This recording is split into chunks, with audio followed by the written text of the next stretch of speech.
By the summer of 1941, the Blitz was over. Britain and her allies were now bombing Germany in return. Mildenhall Airfield in Suffolk was then a major base for the operations of RAF Bomber Command. And a documentary was made here about that ruthless campaign. The film was the brainchild of the Crown Film Unit's Harry Watt. He called it the best idea he ever had. He convinced the government to fund a film about how the RAF was hitting back against the Germans.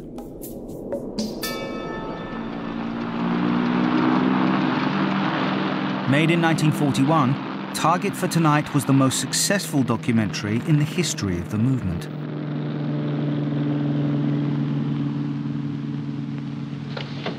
C for Charlie, airborne, sir.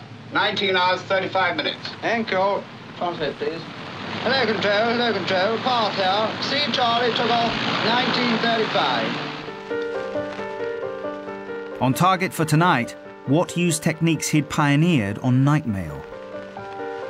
First, he did meticulous research. Then he wrote a script describing in detail one night's mission against a German fuel dump. Place names were changed for security purposes. And it was partly filmed on sets in a studio. But authenticity was guaranteed, because all the characters in the film, from the wing commander to aircraft hand, were played by the real people who actually did the job.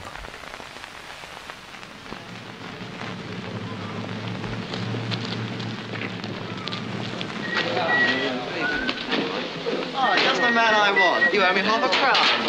Listen, I can't pay my mess bill, little and you. Well, neither can I. So... All right. See me after the trip. I know. You would remember that. Hey, some klutz pinched my boots. Come on, pull your finger out. Where's my boots? Target for Tonight strikes an almost perfect balance between documentary and drama. One more twist of the dial, and Watt would have lost more than he gained.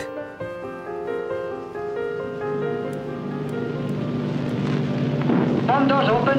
Bomb doors open. Harry Watt's film is much more than a triumph of technique. Steady. The documentarists had learned how to make screen heroes out of ordinary people. Bomb's gone.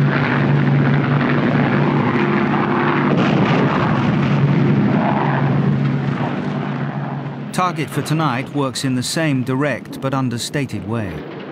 It celebrates the everyday courage of the young flyers of Bomber Command. I got a bullseye with the last one. Good man. Make him not so cigar. Target for Tonight was a huge hit in the cinemas. It was so popular that it became a catchphrase. A young man talking about his dinner date would call her the Target for Tonight. One reviewer called this Crown Film Unit production the greatest story of the war. Target for Tonight now stands as a moving commemoration. Many of the aircrew Harry Watt filmed died in action during the war.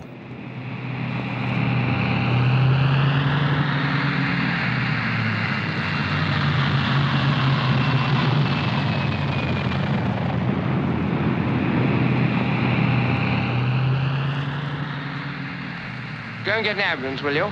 The operator's coughed it. It was hard to escape government propaganda films during the Second World War. The 20 million Britons who never went to the cinema were ushered into church halls and village halls for free screenings.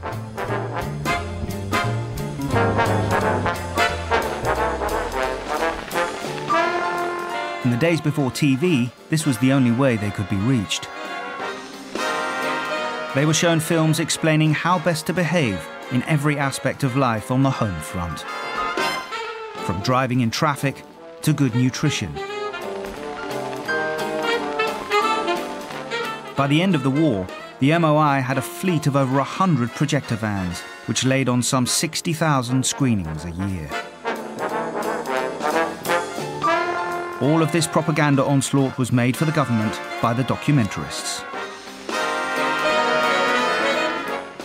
The Crown Film Unit was the main supplier, and all the small production houses established by the members of the documentary movement worked tirelessly for the Ministry of Information. In just 6 years of conflict, the small band of documentarists produced over 700 films for the British government.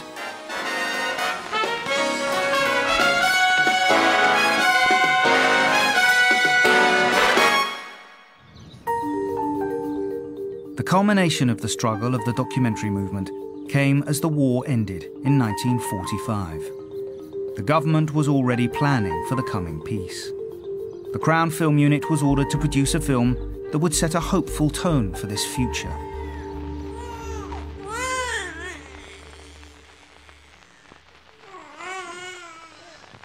And it was on the 3rd of September, 1944, that you were born. The label on your cot said, Timothy James Jenkins. Diary for Timothy uses the storytelling device of a soldier's letter to a newborn child. Thousands of babies were born the same day, and you are one of the lucky ones. It passes on the lessons the country has learned during the Second World War. When you joined us, we'd been fighting for exactly 5 years. It shows how Britain was unified by a common sense of purpose. And you didn't know, and couldn't know, and didn't care.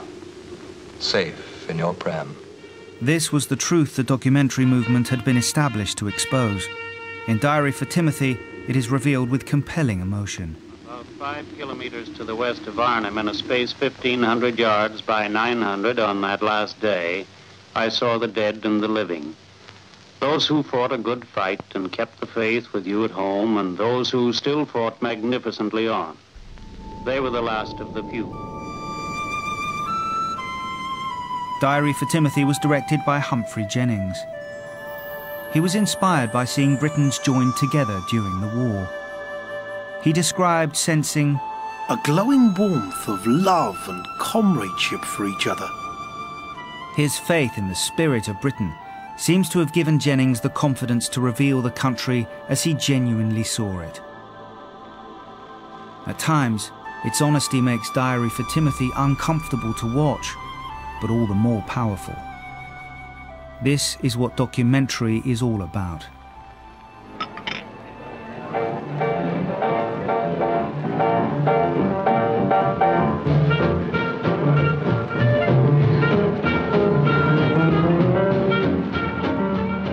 Diary for Timothy was the last significant work of the British documentary movement.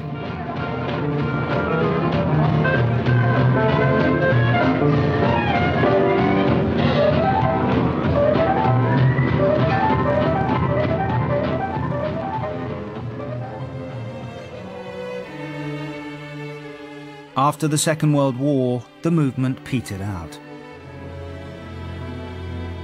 Within 5 years, Jennings was dead. He fell off a cliff scouting locations. Ruby Grierson, the bright young woman who'd pioneered the interview in the slums, died in the war. She was filming on a boat which was torpedoed by a German submarine. John Grierson, who'd started it all, remained abroad for much of the rest of his life, founding still thriving documentary industries in Canada and Australia. Harry Watt of the popular hits Night Mail and Target for Tonight quit documentaries and began a new career directing commercial movies. Some of Grierson's old disciples stayed on in the post-war documentary industry, but none lasted into the age of television.